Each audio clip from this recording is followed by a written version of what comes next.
Détendez-vous. C'est normal d'avoir mal. Vos tests sont Vous normaux. pleurez, Vous êtes vous trop jeune riez, pour avoir des ça laisse problèmes dans hormones. votre tête. Ça laisse hormones. L'horloge tourne. Ça laisse hormones. Ça va passer. C'est sûrement dans votre tête.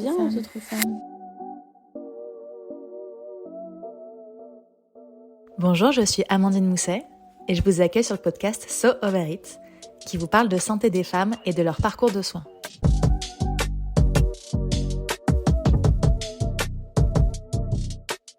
Vous entendrez ici des professionnels de santé et du soin, avec qui on parlera de thématiques souvent invisibles dans la société. Par ces échanges, j'espère que vous vous sentirez informée, confiante, déculpabilisée et rassurée pour pouvoir avancer sereinement dans votre parcours de santé, qu'elle soit physique, psychique ou sociale, et y trouver les soins que vous méritez. Vous n'êtes pas seul, ici il n'y a aucun tabou.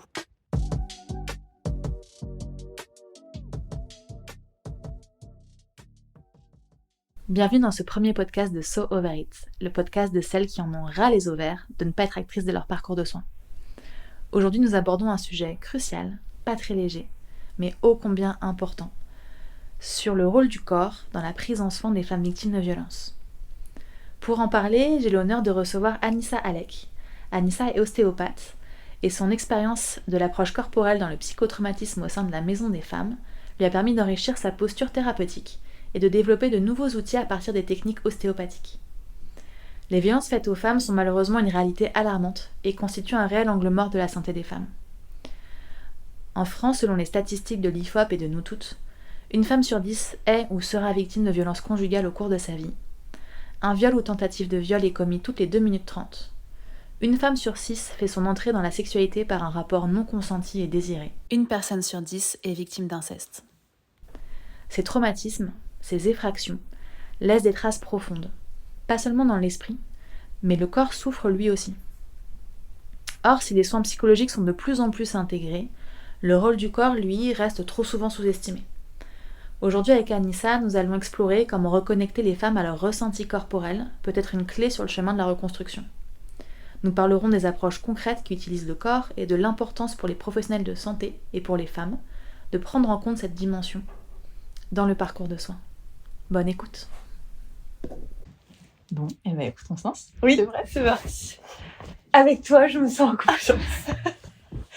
Et bien, je reçois aujourd'hui Anissa pour le premier épisode du podcast, Anissa Alec, qui est ostéopathe. Je suis trop contente que ce soit Anissa pour ce premier épisode. Anissa, elle joue un rôle important dans mon métier de yoga thérapeute, de pratique en yoga thérapie, puisque c'est elle qui m'a mis la puce à l'oreille sur le fait que je pouvais en faire un métier de ces connaissances que j'avais acquises pour moi et pour me prendre en soin moi-même. Donc c'est trop symbolique pour moi que ce soit elle la première à prendre part à ce podcast.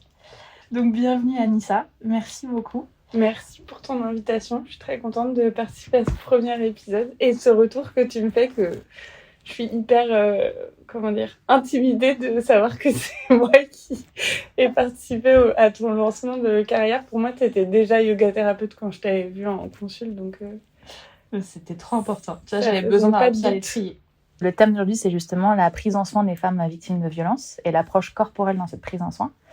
Et toi, tu es ostéopathe notamment à la Maison des femmes, qui est donc une unité de soins au sein de l'hôpital, dédiée à cette prise en soin des femmes victimes de violences, qui est pluridisciplinaire.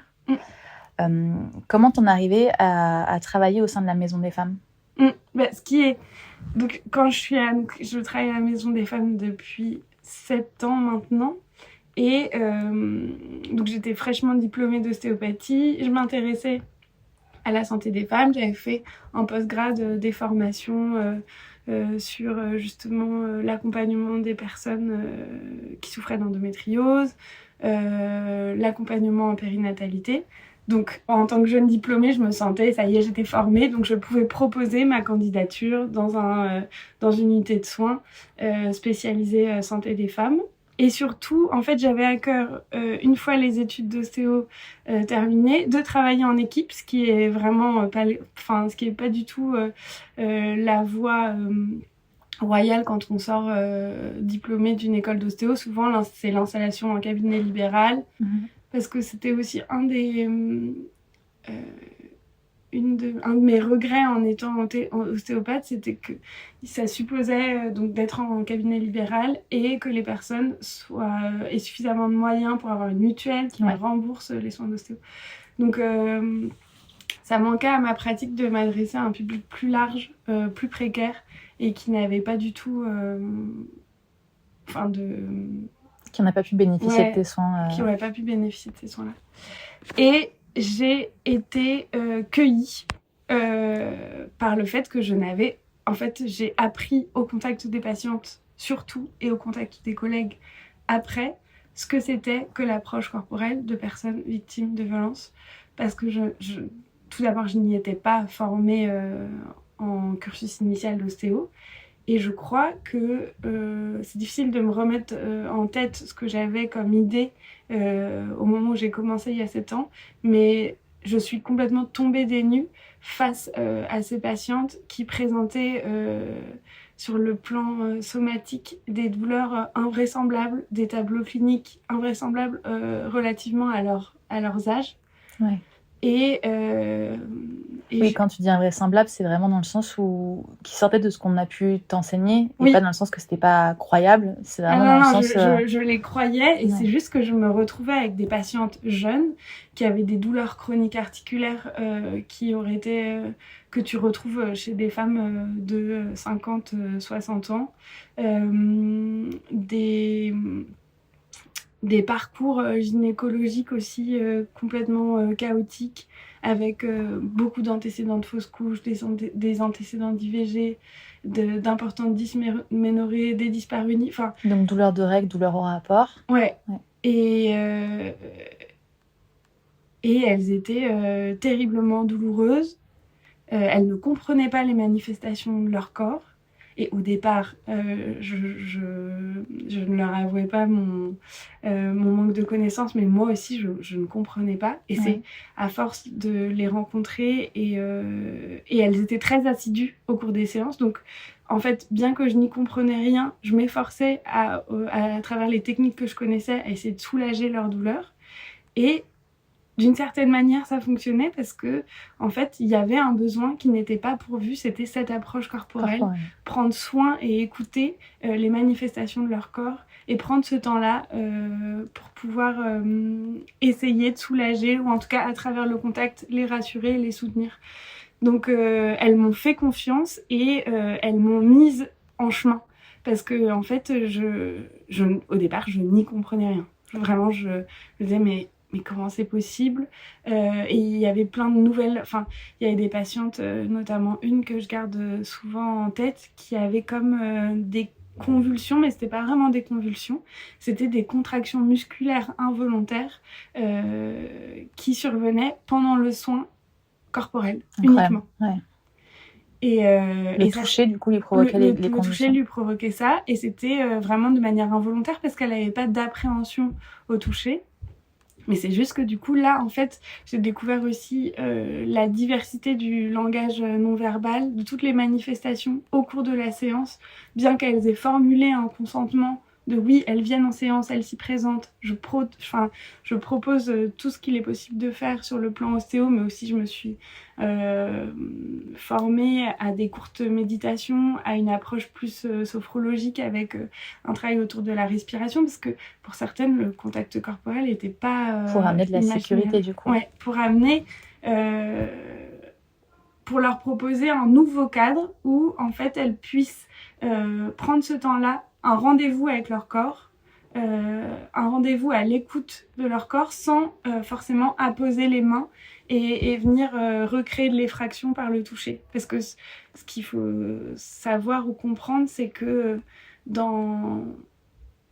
très souvent, en fait, le trauma ou les violences qu'elles ont subies, enfin, ce qui a fait trauma, à travers les violences qu'elles ont subies, c'est une effraction du toucher et une effraction du contact corporel pour beaucoup, dans le cadre des violences physiques, dans le cadre des violences sexuelles, et même dans le cadre des violences psychologiques.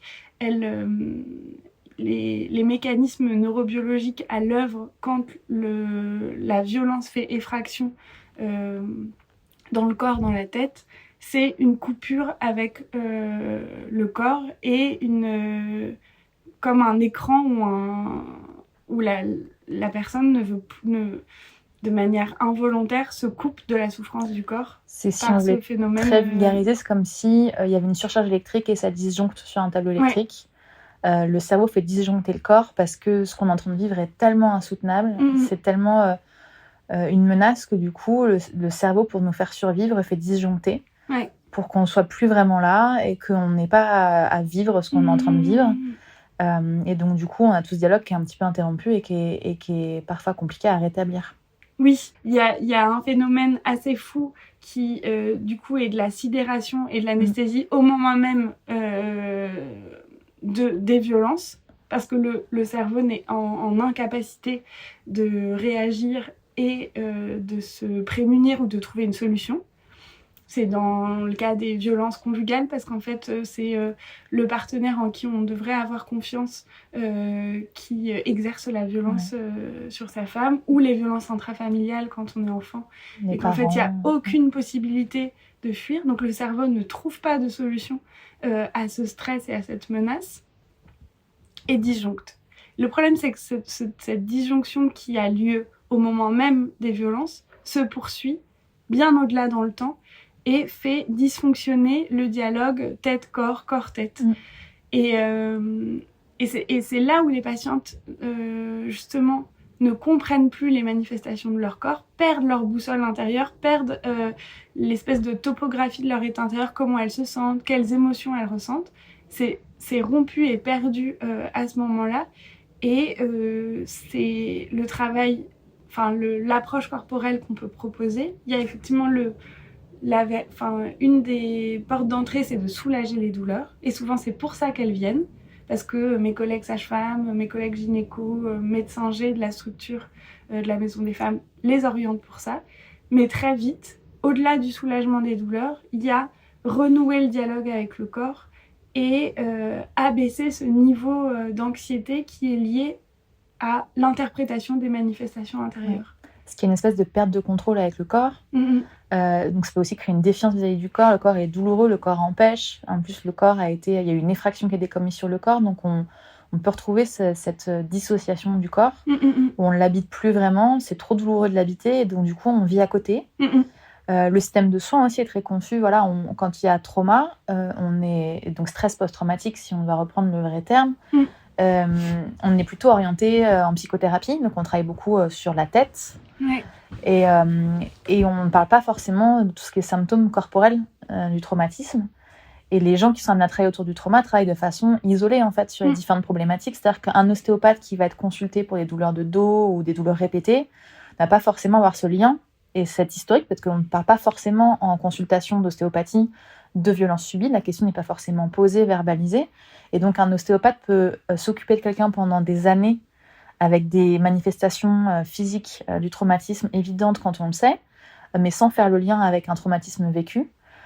Et des psys peuvent traiter des gens en thérapie sans jamais s'occuper des douleurs qui sont vécues, de la dissociation, du figement, de l'hypervigilance, de tous ces symptômes en fait, qui se vivent vraiment au niveau du corps, parce que le trauma se vit aussi vraiment dans le corps.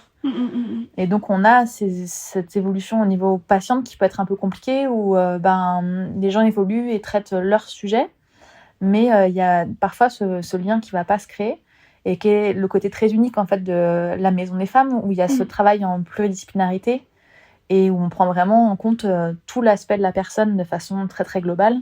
Je crois qu'il y a des ateliers d'esthétique, il y a des ateliers de karaté, il y a yoga thérapie, et tu m'en avais parlé à l'époque en consultation. Et donc il y a cette approche qui est très globale, qui donne de super résultats. Et à l'époque, justement, quand on échangeait, tu étais assez surprise des effets de ces ateliers. C'est toi la première qui m'a parlé du fait que ça existait, la yoga thérapie à la Maison des Femmes. Je n'étais pas au courant non plus. C'est Camille Allen, qui est docteur en neurosciences et praticienne en yoga thérapie, qui a initié ce projet-là.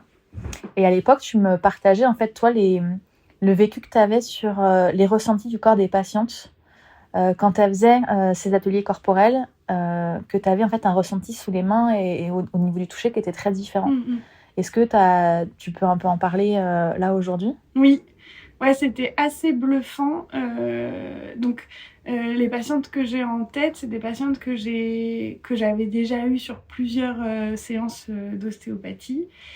et qui peinait à... Parce qu'en fait, dans mon approche en ostéopathie tissulaire, je guide beaucoup à la voix tout en manipulant et en mobilisant les zones du corps et en les amenant. Les phrases un peu standards que je dis, c'est qu'on va mettre toutes les deux une loupe sur une zone du corps et je les invitais à appréhender les perceptions et les sensations qu'elles ressentaient au moment où je mobilisais la zone du genou, la zone du bassin à distance en travaillant au niveau des pieds. Et souvent, c'est des patientes qui étaient complètement perdues et que j'avais du mal à garder concentrée sur leur perception et qui divaguaient soit en me parlant de toute autre chose, soit en meublant parce que le silence était Donc de l'évitement, du coup. très très difficile. Donc elle présentait beaucoup d'évitement et parfois, donc passait quelques semaines, je les revoyais en consultation et là, elles avaient énormément d'aisance à suivre le travail de respiration avec les exercices. Et quand on retravaillait au sujet des perceptions et de la loupe, là, elles étaient concentrées, présentes à elles-mêmes. Et le vocabulaire que je suggérais pour qu'elles puissent nommer les sensations, parce que c'est quand même un exercice difficile, de pouvoir nommer...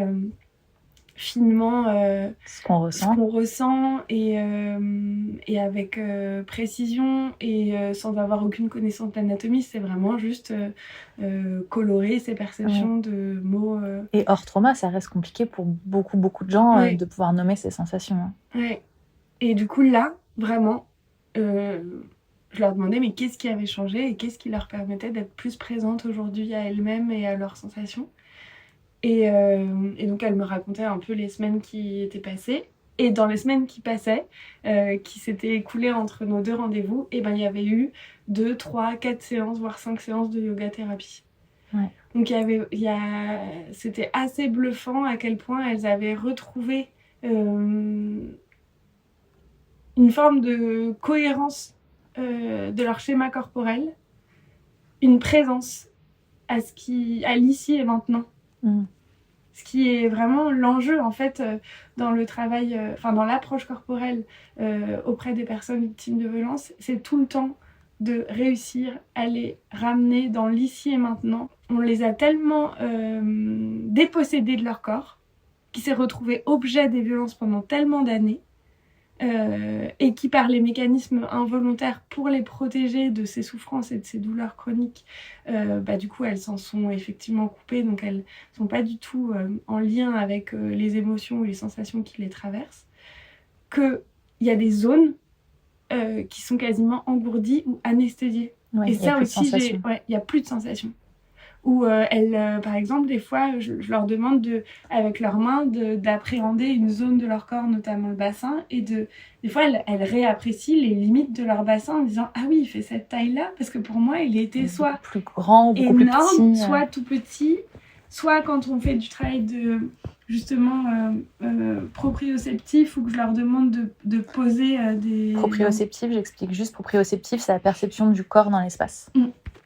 Et parfois de leur demander de nommer ce qu'elles ressentent. Elles sentent un bassin métallique, froid. C'est hyper intéressant aussi, une fois qu'elles sont plus rompues à cet exercice-là, de nommer leurs sensations de manière ludique et curieuse, et qu'elles rentrent dans les qualificatifs ou des fois je leur demande même de me parler en termes de matériaux. Elles sentent souvent du métal froid ou... Et il faut justement retrouver de l'enveloppe plus charnelle, de la chaleur. Et c'est là où les techniques ostéo aident, parce que les techniques ostéo-tissulaires participent par la mobilisation à ramener une meilleure vascularisation, un meilleur drainage lymphatique. Donc c'est vraiment c'est à la fois un travail de interoceptif, proprioceptif, donc rentrer dans les sensations du corps, et en même temps, par mes mobilisations, ça génère de la sensation. C'est trop intéressant, et c'est là que les pratiques se croisent beaucoup et que c'est hyper riche, et c'est pour ça qu'on échange souvent.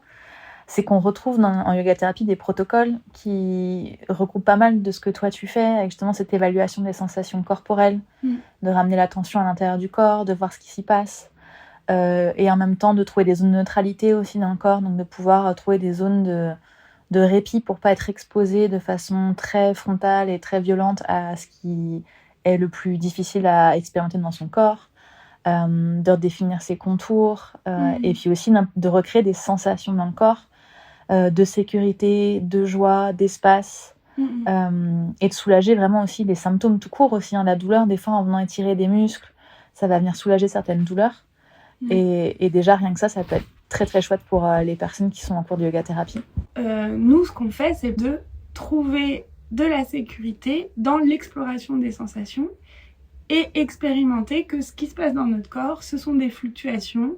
Il n'y a rien de figé, au contraire, et que, en fait, le rythme cardiaque change, le rythme de la respiration change, et qu'elles peuvent trouver de plus en plus d'aisance là-dedans. Et aussi, et j'oublie pas aussi, le fait que le motif de consultation, c'est de la douleur. Donc, pourquoi est-ce que cette zone-là est douloureuse, et comment est-ce qu'on retrouve de l'aisance et de la mobilité dans les zones dites douloureuses. Ce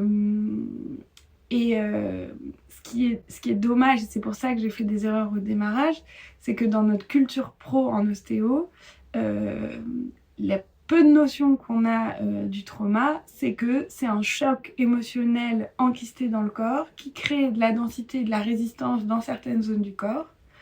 Très souvent, on nous explique de faire des techniques au niveau thorax, loge viscérale du cou et tendon central. Ça, c'est très langage ostéo. Okay. Mais en fait, c'est vraiment une main à poser à l'arrière du crâne et une main sur le thorax. Très oppressant pour des victimes d'étranglement, etc. Quoi. Et on est en surplomb du corps. C'est pareil, là, j'ai pas du tout détaillé comment est-ce que même dans l'approche...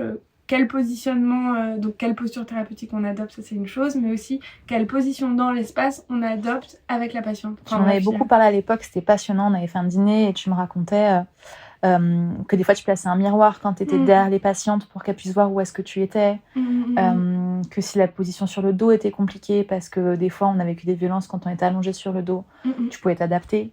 Ce qui m'a permis aussi d'intégrer ça dans ma pratique en yoga thérapie, de réfléchir dans la relaxation finale, de proposer des alternatives sur le côté, sur le ventre, assise, de pas forcément faire fermer les yeux aux gens parce que quand il y a une hypervigilance, souvent le trauma implique une hypervigilance, on a l'impression que le danger peut surgir de partout à n'importe quel moment, et donc de demander à des gens de se détendre alors qu'on les coupe de leur vision et de leur capacité à voir s'il y a un danger, en fait c'est contre-productif.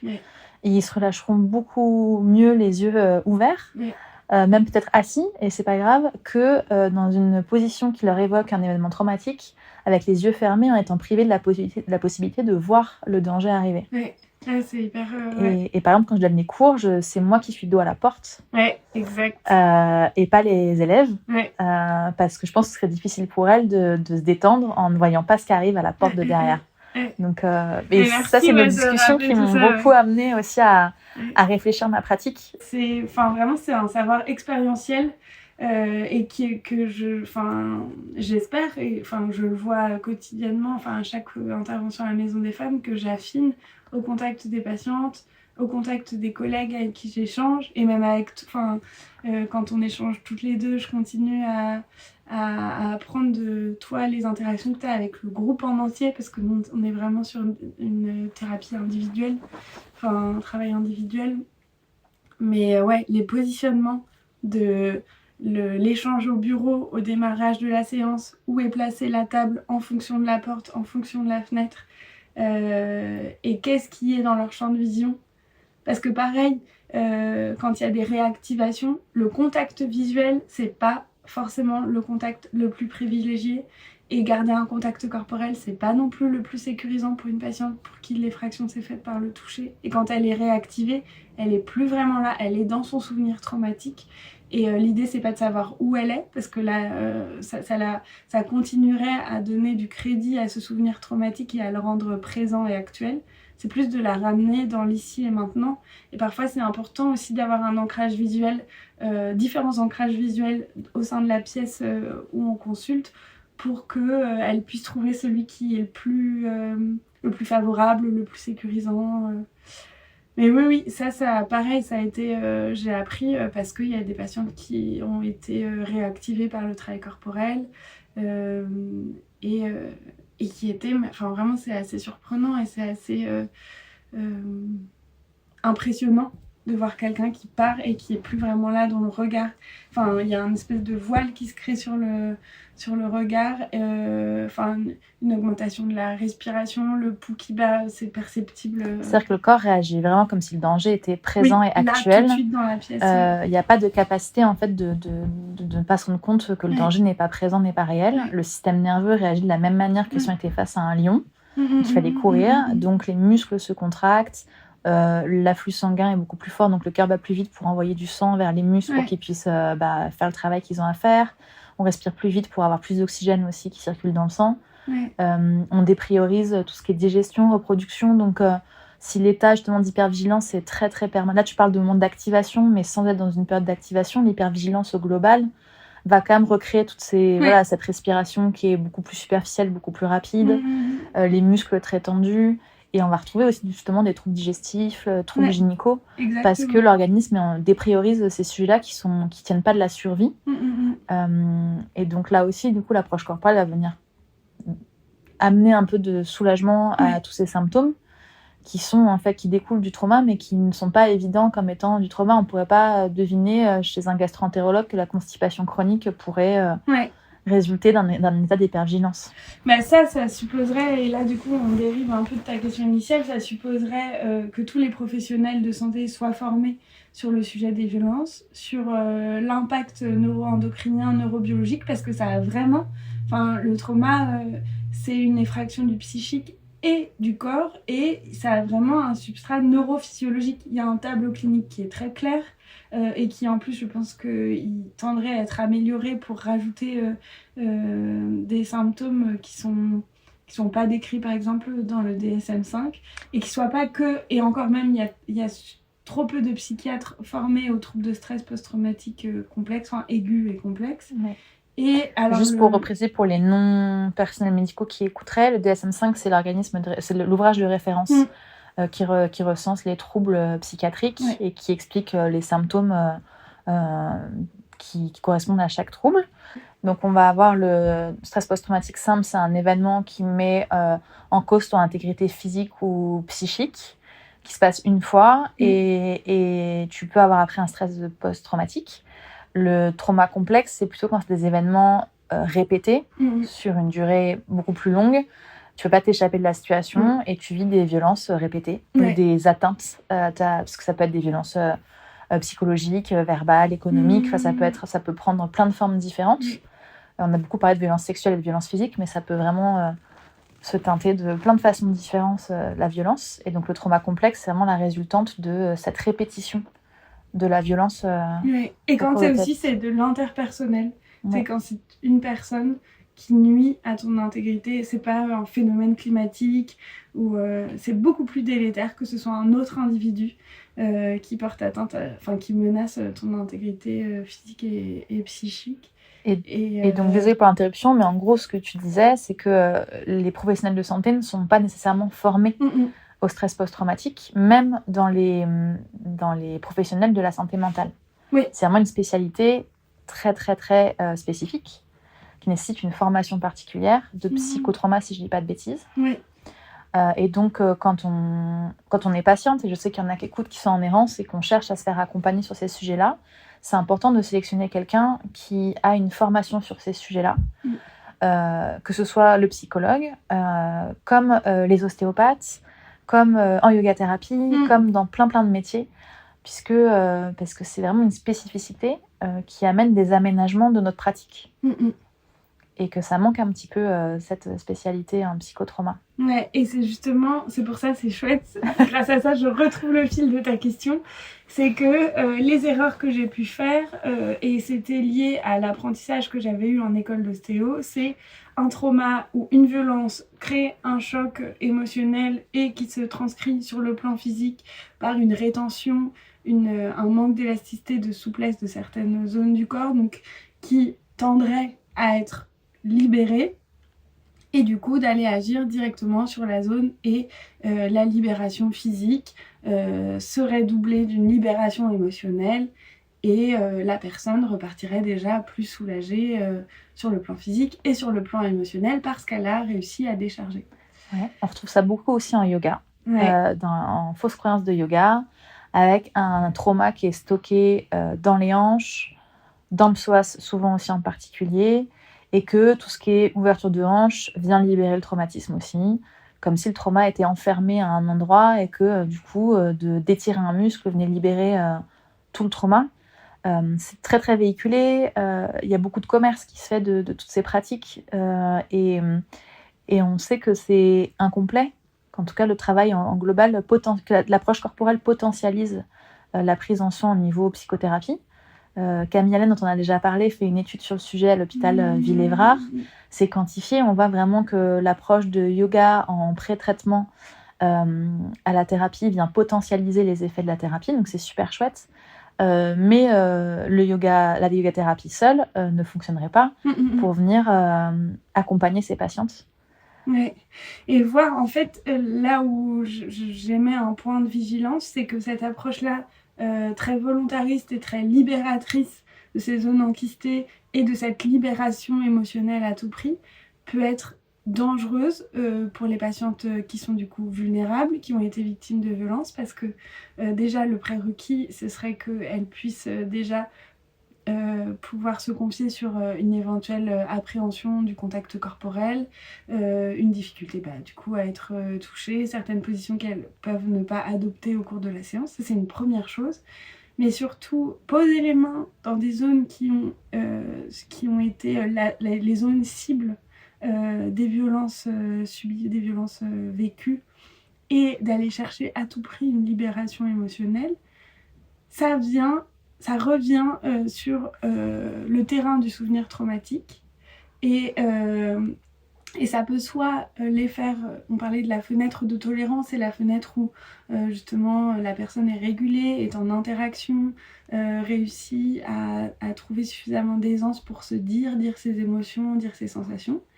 Et le fait d'aller sur ce terrain-là physique de zone enquistée, soi-disant enquistée, et d'aller chercher à tout prix une libération émotionnelle, ça vient. Le risque, c'est les réexposer à leurs souvenirs traumatiques, de les faire sortir de leur fenêtre de tolérance par le haut, par du coup de l'hypervigilance. On a vu toute la réaction cardiaque, survie, peur, gros niveau d'anxiété, et c'est vrai parce qu'elles revivent comme si c'était c'est vraiment une machine à remonter le temps d'une puissance assez folle. Donc ça, c'est à éviter absolument. Et pour les patientes pour qui la réaction adaptative aux violences, ça a été de sortir de leur fenêtre par le bas, c'est-à-dire par le figement, l'anesthésie sensorielle, c'est des personnes avec qui, des patientes, si on va sur ce terrain-là, se coupent du contact avec le thérapeute, elles ne sont plus là. Et pour des personnes, des thérapeutes pas formés, peuvent se dire « Ah c'est cool, elle s'est vraiment détendue », ou elle s'est vraiment endormie. En fait non, c'est juste qu'elle a quitté la salle de manière instantanée pour se protéger de la résurgence du souvenir traumatique. C'est comme se mettre en veille en fait. Ouais. C'est vraiment l'effet de quand on met en veille une télé, en théorie elle est encore allumée mais il n'y a plus rien à l'écran, il ne se passe plus rien. Donc moi, vraiment, en tant que l'approche corporelle, c'est vraiment très complémentaire. Ça peut vraiment offrir une plus grande capacité de présence à soi, de présence à ses sensations et à ses émotions, et du coup donner lors de la thérapie verbale, et pas que dans les thérapies EMDR, ICV, enfin bref, on détaillera. On détaillera après, parce que je pense que c'est une super ressource aussi pour celles qui cherchent des pistes et des solutions. Mais du coup, ce travail-là corporel, donc de soulagement des douleurs, de régulation du système nerveux autonome, donc sortir de soit l'hypervigilance ou de l'hypoactivation. Sentir que tu peux varier aussi entre tension et relâchement et que c'est possible de passer de l'un à l'autre et de pas rester bloqué dans un état, c'est hyper précieux. Ouais. Sentir qu'en fait, parfois il y a des patientes où le travail se poursuit et elles approchent parfois donc des douleurs qu'elles ont pu ressentir dans leur vie quotidienne. Le fait de les travailler en ostéo, effectivement, c'est comme si on faisait en mobilisant, on regradue l'intensité de la douleur. Donc elles voient bien qu'en fait, dans cette perception douloureuse, ça peut être plus ou moins douloureux. Et parfois, il y en a certaines qui disent « Ah, ça commence à monter, je commence à avoir comme un début de panique. Okay. » Mais on n'est que au début de la panique. Et ce qui leur permet de trouver comment se réguler pour pas que cette panique envahisse. Mais du coup, elles le font avec moi pendant la séance d'ostéo. Elles voient que c'est parce qu'on a mobilisé des zones du corps. Donc elles voient bien aussi l'émergence ou la source du début de la crise de panique. Parce que par définition, une crise de panique, ça vient de manière inattendue, soudaine et incontrôlable et c'est insurmontable. Et là, on est un peu sur le désossage de la crise de panique où elle commence à percevoir qu'il y a plusieurs ingrédients dans l'émergence du début de l'anxiété, de la crise de panique. Du coup, des fois, elle me regarde un peu éberluée en disant « Ah, mais vous arrivez à moduler avec moi ce que je vis toute seule et qui d'habitude me met dans un risque de mort soudaine, quoi. » C'est très marrant parce que j'ai une élève qui m'a fait un retour un peu similaire. En séance, on travaille aussi beaucoup sur l'écoute des sensations corporelles. On recrée vraiment quand tu bouges ce muscle-là, qu'est-ce qui se passe, qu'est-ce que tu ressens, etc. En groupe. Et on travaille des exercices de respiration. En fait, on crée des ressources aussi pour en dehors du tapis. C'est un peu le but accessoirement. On est là pour soulager sur place et faire du bien, que ce soit agréable. Mais l'idée, c'est qu'elle reparte aussi avec des ressources. Et qui me disait, j'étais dans un magasin et je sentais que ça commençait à me monter. Donc déjà, elle sent que ça commence à monter. Ce qui est une grosse différence. Ça n'a l'air de rien, mais c'est très précieux. Elle a senti que ça commençait à monter. Et du coup, elle a fait un exo de respiration qu'on avait fait en cours. Et elle dit, et du coup, c'est pas monté. Ça en est resté là où c'était et ça a été. Et ces petites victoires-là, en fait, elles sont hyper importantes dans le quotidien des gens. Alors, ça ne guérit pas le traumatisme initial. Ça, c'est le travail d'autres professionnels. Mais en tout cas, elles ont des ressources pour faire face dans leur quotidien. Elles peuvent être soulagées de façon très mécanique et c'est déjà aussi très très chouette de soulager la douleur. Mais en attendant, elles ont des ressources et je pense que c'est vraiment ça qui potentialise après le traitement. C'est qu'elles arrivent en ayant déjà des ressources développées pour pouvoir aborder la partie thérapie par la parole, EMDR, ICV, où du coup elles vont être exposées. Alors pareil, dans une fenêtre de tolérance, les gens sont formés et accompagnent les patients. On ne va pas les exposer au trauma, leur faire revivre les choses telles quelles. Mais en tout cas, elles ont des ressources pour faire face aux émotions que ça va réactiver, aux sensations corporelles qui vont pouvoir émerger, et peut-être avoir un peu préparé le terrain à ce niveau-là. Et je pense que c'est tout l'avantage en fait de créer ces ressources en amont avec le corps. Et puis de mieux vivre aussi ce qu'on est en train de faire en thérapie par ailleurs, qui peut être un petit peu activateur par moment, et de pouvoir un peu contrecarrer ce qui est en train de se passer. Les tensions et les douleurs, les gens ont envie de s'en débarrasser parce que c'est pas agréable, et en même temps de lâcher ça. Des fois, en tout cas, moi, de l'expérience que j'ai sur le tapis, c'est que ça peut donner une sensation de vulnérabilité aussi, de relâcher ces tensions musculaires. Elles sont pas là pour rien, ça protège quand même pas mal d'avoir de la tension musculaire. C'est comme créer, c'est très basique comme image, mais c'est comme créer une carapace ou une armure. Et quand la tension est fond, des fois, ça peut vraiment créer un petit regain de vulnérabilité. Et émotionnellement, ça peut être difficile parce qu'à la fois...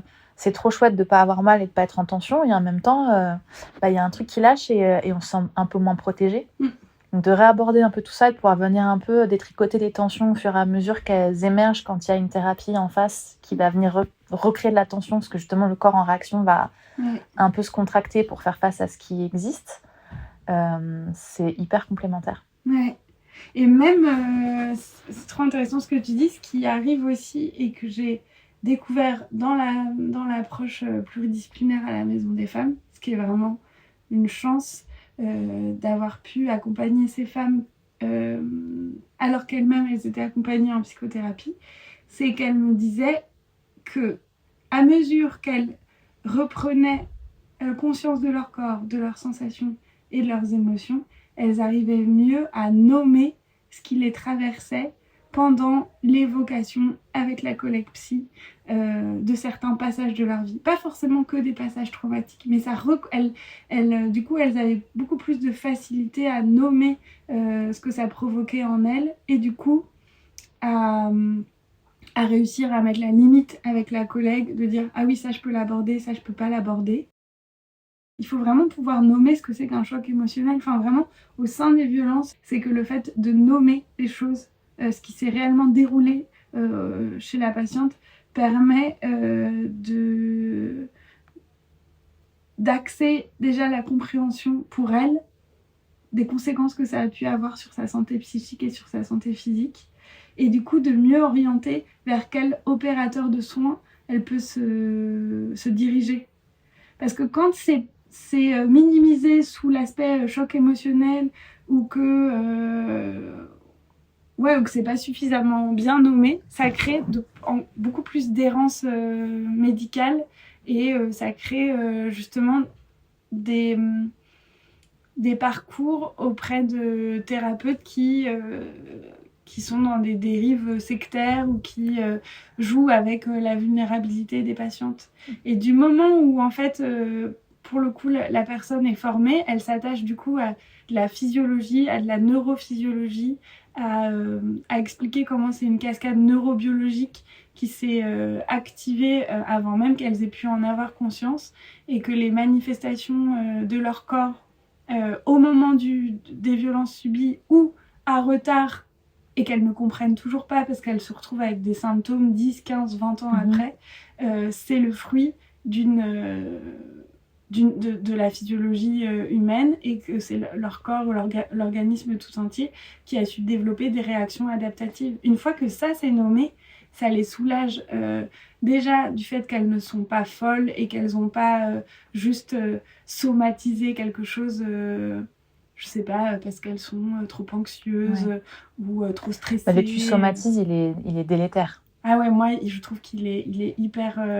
Et je trouve que c'est le cas dans plein de pathos, en fait. Quand on nomme les choses et qu'on explique aux gens, on leur donne aussi du pouvoir. Ouais, exactement. On leur donne de la compréhension, tu donnes du pouvoir. Ça n'empêche pas que les gens sont en souffrance quand même.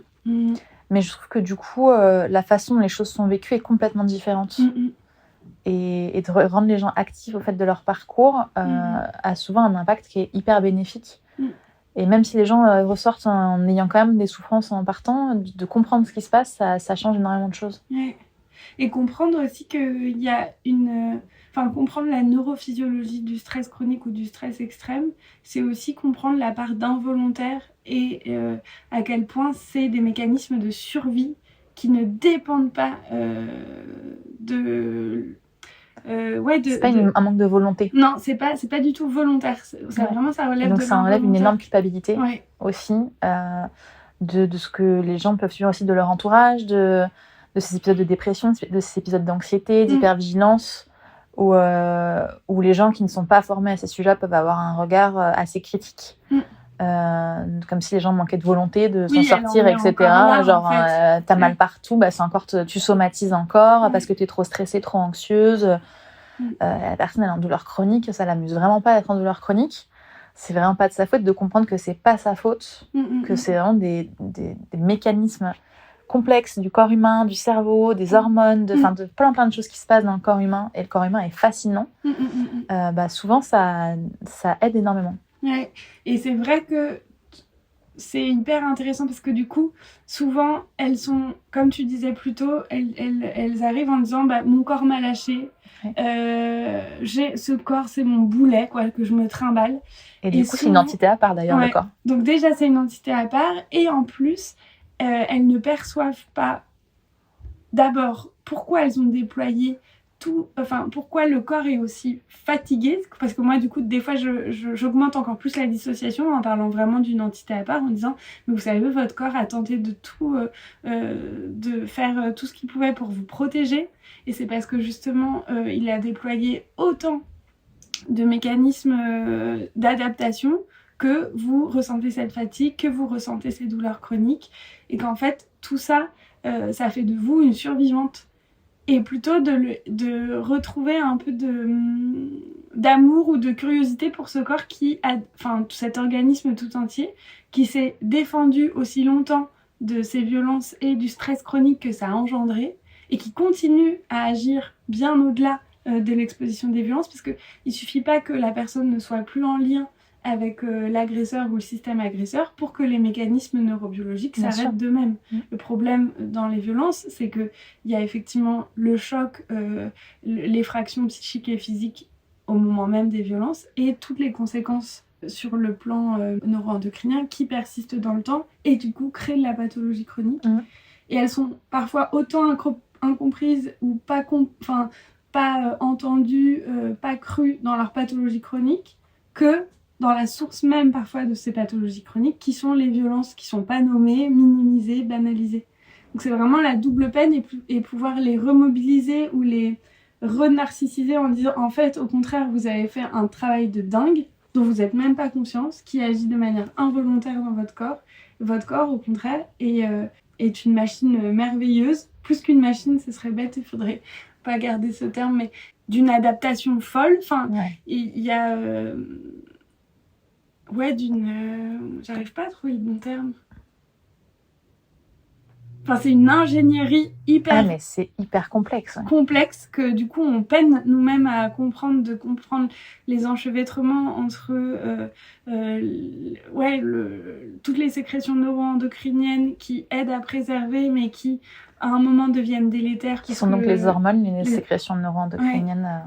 Les mécanismes de la mémoire qui du coup n'exposent pas la personne directement, donc c'est le fruit aussi de l'amnésie traumatique partielle ou parfois complète chez certaines patientes. Amnésie, c'est-à-dire qu'on ne se rappelle plus de l'événement traumatique ou qu'on s'en rappelle que partiellement. On va retrouver des gens qui n'ont aucun souvenir d'enfance, ça peut arriver, qui a une période de leur vie qui n'ont pas de photos de cette période-là, vraiment qui ont une espèce de balayage total du système de cette période. Et du coup, ça, c'est assez... effectivement, c'est très surprenant pour les patientes, mais en même temps, c'est très protecteur au départ. Et qu'elles puissent retrouver cette confiance-là dans leur corps ou dans leur organisme tout entier qui a tout fait pour protéger de ces violences qu'elles ont subies, et non pas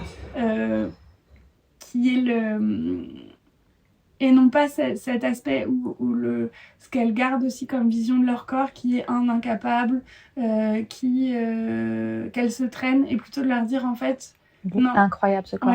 Il est incroyable ce corps, vous avez su déployer tel et tel et tel mécanisme de survie, vous êtes là face à moi. Il y en a certaines aussi, c'est là je passe un peu du coq à l'âne, mais c'est un peu la même idée, c'est de se dire que parfois, quand je démarrais à la Maison des Femmes, et je le fais toujours, mais de manière un peu moins investie, je lis les dossiers des patientes pour éviter de leur faire répéter les choses, retraverser leur parcours. Et ça continue à me surprendre, c'est que quand je lis leurs antécédents médicaux, le parcours de vie du coup émaillé de violence dans différents contextes, migration, dans le contexte familial, le contexte professionnel, enfin bref. Et c'est là ça aussi qui est très douloureux à lire, c'est que en fait parfois il suffit d'un premier épisode de violence dans l'enfance qui est une répétition et que ça les rend plus vulnérables aussi à être reconfrontées à de la violence parce qu'elles ont perdu leur boussole intérieure qui leur permet aussi de mettre la limite, ou parfois elles gardent des conduites à risque. Il y a les conduites d'évitement où elles vont éviter leur corps, mais parfois il y a des conduites à risque où elles vont plus facilement se retrouver confrontées à de l'addiction. Et ça c'est pour éteindre la mémoire traumatique, mais ça serait le tellement passionnant. C'est ça. Mais du coup à ma lecture des dossiers cliniques, souvent j'ai une boule au ventre, j'ai toutes les manifestations physiques du danger et surtout je suis stimulée dans toute mon empathie et ça génère énormément de tristesse. Et donc souvent je démarre mes journées comme ça, et puis là je les rencontre, elles viennent une à une aux horaires de leur rendez-vous, et vraiment je crois que parfois j'oublie quel dossier j'ai lu et quel dossier j'ai pas lu, parce que j'ai des femmes où si je les avais croisées dans la rue, je n'aurais même pas imaginé le 10e de ce qui est écrit dans le dossier. Effectivement, elles viennent parce qu'elles ont des douleurs, donc elles m'exposent leurs douleurs, elles parlent de leur corps à la 3e personne, donc il y a quand même... Il y a beaucoup d'indices, mais je veux dire, elles ne sont pas... elles sont parfois plus marquées parce qu'elles paraissent plus vieilles que leur âge. Ça par contre, c'est un truc très clair. Mais elles sont là, face à moi, elles ont le regard pétillant, elles sont... J'ai la même chose en cours. Moi, j'ai pas les dossiers quand je donne mes cours collectifs. Des fois, on va me dire s'il y a un cas très particulier avec des choses très lourdes, une grosse tendance à la dissociation, ou s'il y a des tentatives de suicide, on va m'avertir avant. Mais sinon, j'ai pas le dossier des gens. Et avant d'y aller les premières fois, je savais pas qui j'allais avoir en face de moi. Et je me suis dit dans la salle, je me dis mais j'aurais jamais pu deviner que ces femmes avaient subi des violences, plus du trauma complexe, donc on sait que c'est vraiment des violences répétées sur un long terme, etc. Et après, sur le tapis, moi, je le vois. Bah oui. Parce que la présence au corps, où je vois des comportements, des réactions, des manifestations du corps, quand on est dans l'écoute corporelle, de sentir que c'est difficile. Que c'est... Donc après, oui, je le vois dans le mouvement et dans l'action, mais je les croise dans la rue. Je ne devinerai jamais parce que déjà, elles sont là. Ouais, quand même, elles viennent toutes les semaines. C'est pas à côté de chez elles. Et elles sont là, elles sont sur le tapis, elles sont hyper volontaires. Et c'est assez dingue, quoi, de comparer l'histoire de vie et tout ce qu'elles traversent et la difficulté corporelle que c'est, parce que les manifestations corporelles du traumatisme, c'est pas de la blague. C'est quand même épuisant. Au niveau hormonal, ça bug. Au niveau articulaire, ça bug. Elles ont vraiment des corps de vieilles. Anxiété généralisée, tout le temps dans l'anxiété, l'hypervigilance, c'est épuisant. Enfin, des difficultés relationnelles que ça peut impliquer, et décrochage professionnel aussi que ça peut impliquer. Enfin, vraiment, c'est incroyable c'est ce modèle de résilience, en fait. Le terme est pas mon préféré, mais c'est vraiment ça, en fait. C'est ça, donc il n'y a pas d'autres mots qui ont été inventés sur ce sujet-là, mais elles sont là, quoi. Elles sont là, et vraiment ce qui est fou, c'est que si tu t'en tiens à ce qu'elles donnent à voir, parce que c'est ça, c'est ça qui est assez fou, et c'est aussi ça qui m'a interrogée sur le fait que ça m'a formée pour toute ma clinique, bien au-delà de mes interventions à la Maison des Femmes, c'est qu'on ne peut pas, dans le premier échange, présupposer de ce que la personne a vécu, et il faut éviter le jugement. Enfin, souvent, il y a eu des campagnes de communication autour des femmes battues. Alors ça, je milite contre ce terme qui est du coup pas du tout approprié, parce que dans la plupart justement des violences au sein du couple, c'est beaucoup de violences psychologiques, et c'est tout aussi dévastateur, voire pire que des violences physiques ou des violences sexuelles. Donc en fait, il y a d'ailleurs un violentomètre qui existe, qui a été créé. Il suffit de taper violentomètre sur Google, parce que ça peut être compliqué d'évaluer est-ce qu'on est victime de violences psychologiques, économiques, où est la jauge. Et le violentomètre est assez bien fait. Et il permet de se rendre compte dans une relation qui est violente à tous les niveaux. Et qui prend vraiment en compte l'aspect violence psychologique aussi. Et donc, c'est un graduant de... Il y a certaines...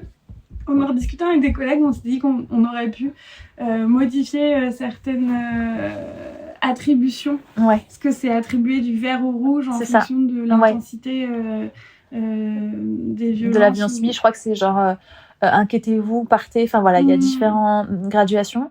Mais ça peut être un super outil si certaines s'interrogent. Ça se trouve sur Google gratuitement. Sur Google Images doit exister. Ça peut être un bon moyen déjà de pouvoir évaluer un petit peu les choses pour soi, si on est dans le doute. Mais oui, du coup, le fait de m'apercevoir qu'en fait, ces patientes-là, c'est des patientes que je pouvais croiser aussi bien à la Maison des Femmes que dans mon cabinet en libéral, ça a modifié complètement ça a vraiment modifié ma posture thérapeutique, les réflexes que j'avais en tant qu'ostéo, la manière de dire qu'en fait en ostéo, la première indication en ostéo, c'est soulager les douleurs. Et en fait, grâce au travail à la Maison des Femmes, je me suis aperçue que non, en fait, il y avait effectivement cette partie-là du travail, mais il y avait cette autre partie qui était celle de offrir, dans le cadre de la consultation, une fenêtre vers une meilleure conscientisation du corps. Et ça, on n'est pas du tout formé à ça en ostéo. Et comment est-ce que aussi on aborde le consentement dans le cadre de la consultation, donc tout cet aspect-là auquel je n'étais pas formée, qui m'a formée à la Maison des Femmes. Et aussi le fait d'intégrer le questionnement systématique, le repérage systématique des violences au sein de chaque anamnèse, donc au sein de chaque premier entretien avec une patiente adulte ou enfant, de questionner l'existence des violences. Alors il y a plein de manières de poser la question. C'est justement pour cette raison qu'on a créé ce guide avec l'ami prof. C'est quoi l'ami prof ? Alors, je peine toujours à détailler le sigle. C'est quelque chose de gouvernemental. Oui, c'est une mission interministérielle pour lutter contre les violences faites aux femmes et la traite des humains. En gros, ça a été missionné par l'État entre, du coup, le ministère de la Santé et le ministère Égalité Hommes-Femmes. Okay. Et cette MIPROF, donc cette structure, elle a pour objectif d'initier des experts de chaque profession de santé à établir un guide pour prévenir les violences faites aux femmes.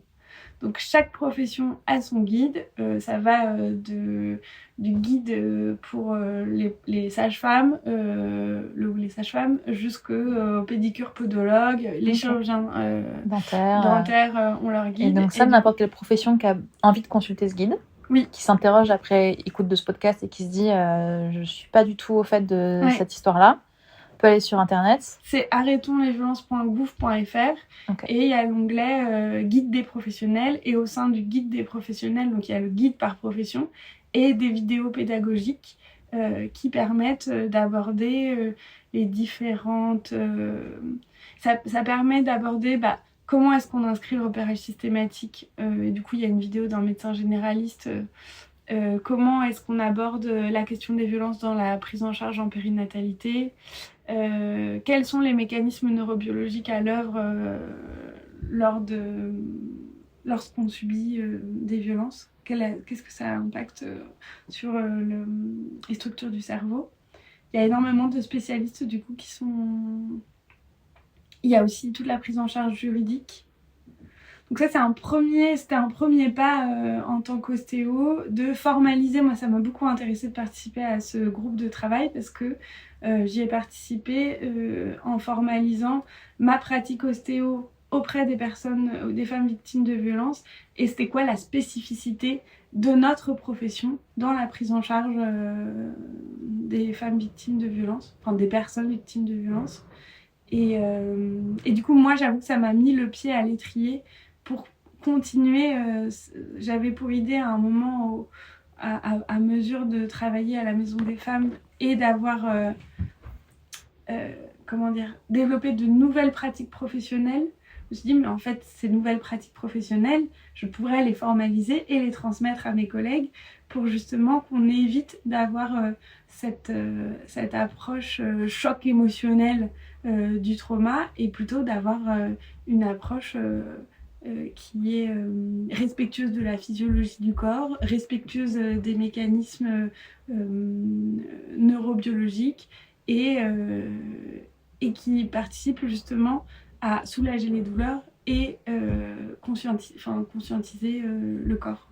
Donc c'est comme ça que j'ai créé avec mes collègues donc Camille Allen et Marie Moquet, psychologue, Camille Allen, docteur en neurosciences, une formation ostéo dédiée à l'approche corporelle pour les personnes victimes de violences.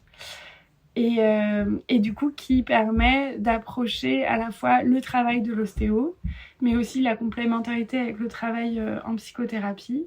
Quelles sont les psychothérapies centrées trauma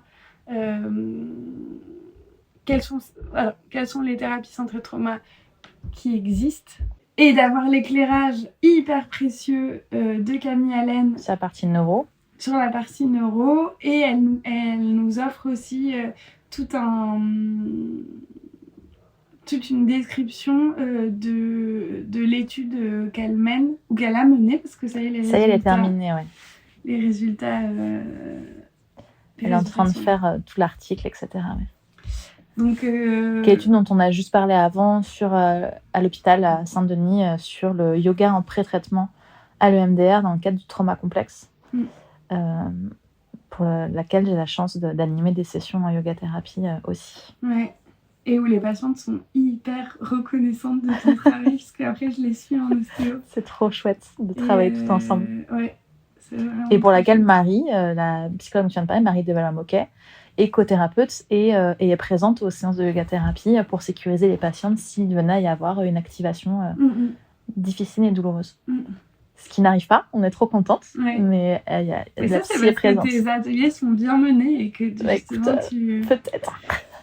Mais oui, en tout cas, j'avais à cœur que cette formation dédiée aux ostéos et aux thérapeutes manuels, parce que c'est aussi accessible aux kinésithérapeutes et à d'autres professions qui le souhaiteraient, c'est juste de pouvoir correspondre avec l'administration du CFPCO, c'est l'organisme qui promeut et qui organise. Parce que c'est pas une formation sur comment tu fais des techniques ostéo, c'est plus sur ton approche et ta posture, sur la compréhension du psychotrauma, etc. T'es pas vraiment j'en parle pour ceux qui seraient intéressés. Moi, j'hésite à la faire, elle m'intéresse énormément aussi. Et qui ne seraient pas ostéo. C'est pas, voilà, on n'est pas amené à manipuler les gens, c'est plus vraiment de réfléchir sa posture de thérapeute. Donc, ce qui peut être hyper intéressant pour plein d'accompagnants en soins et en santé, où justement il y a une vraie lacune de la compréhension du trauma et même d'imaginer qu'il puisse y avoir autant de gens traumatisés dans la population générale, parce qu'on a l'impression qu'on parle de très peu de gens, d'une poignée de personnes, mais en fait les chiffres sont colossaux. Moi je parle avec les profs de yoga aussi, j'essaie de les former de mon côté à la compréhension du trauma pour avoir des cours plus inclusifs, parce que le yoga tel qu'il est enseigné ne l'est pas et peut être extrêmement activateur pour des personnes traumatisées. Et donc la population générale, au sein de la population générale, il y a beaucoup de personnes qui souffrent de stress post-traumatique. Et donc dans nos postures de thérapeute, de prof, de tous ces métiers du soin et de la santé, gagnerait à avoir une meilleure compréhension du traumatisme pour pouvoir ne serait-ce que référer, réorienter. Référer soit dans l'urgence parce que la personne a identifié qu'il y avait des violences actuelles et que la personne n'est pas en sécurité chez elle ou dans son environnement familial.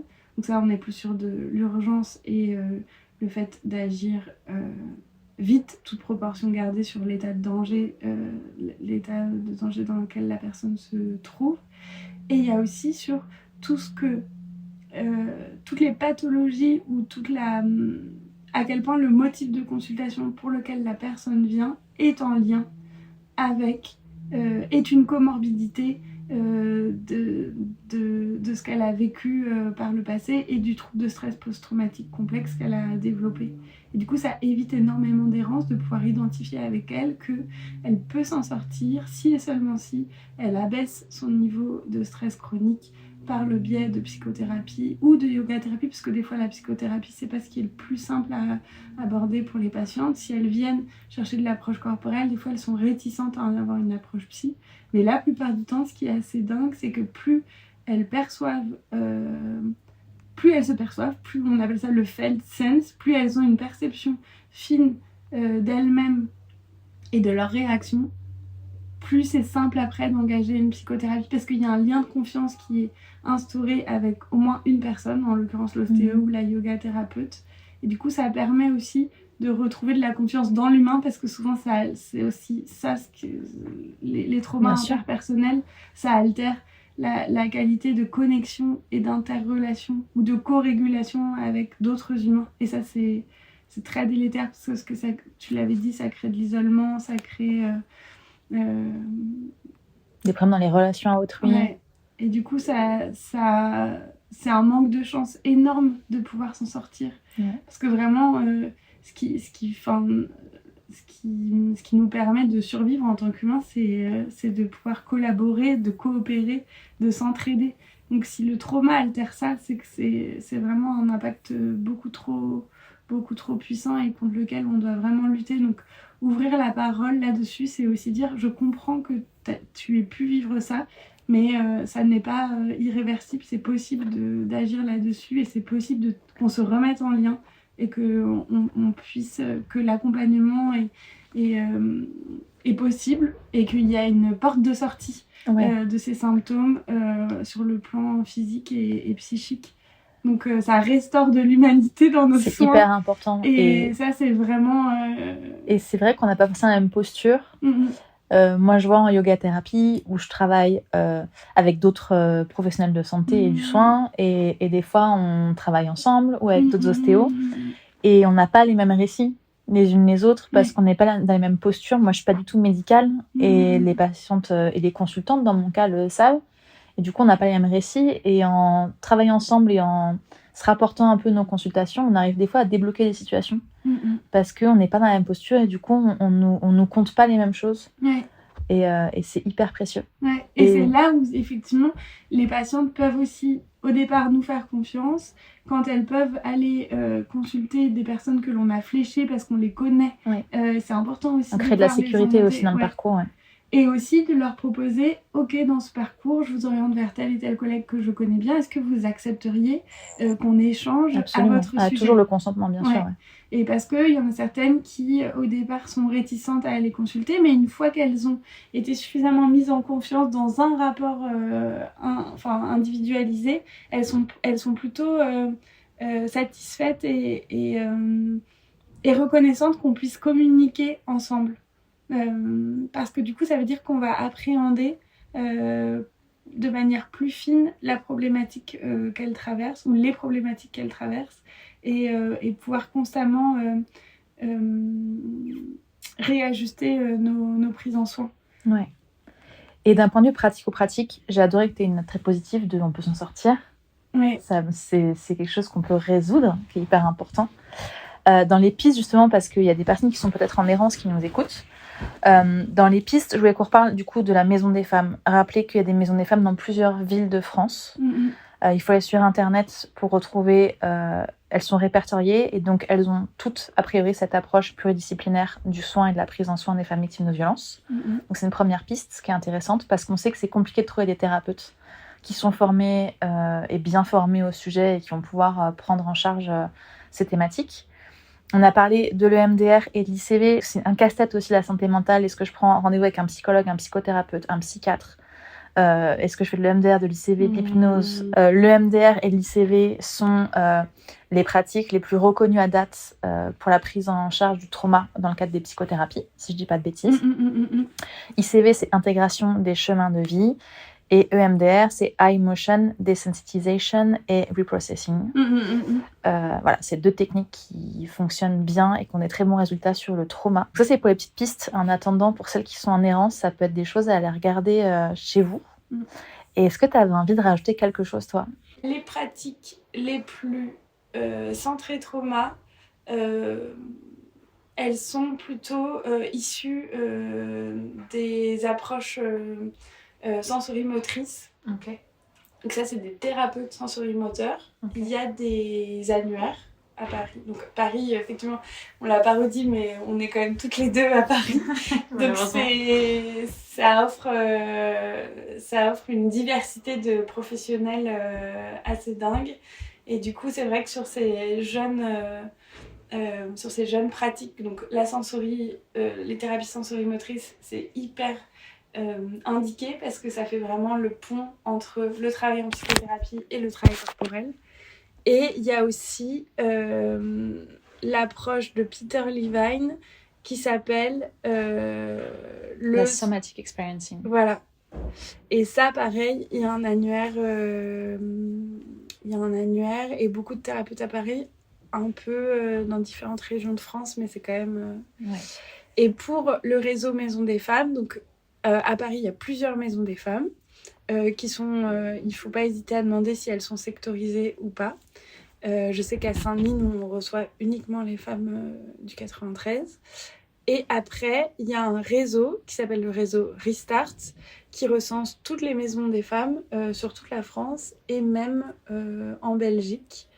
Donc, et là, du coup, ça ressemble vraiment au dispositif dont on a parlé de la Maison des Femmes, qui est un peu la Maison des Femmes de Saint-Denis, c'est le dispositif qui a servi de pilote pour pouvoir monter les structures du reste du réseau. Et si je dis pas de bêtises, tout est gratuit et pris en charge et remboursé par la Sécurité sociale.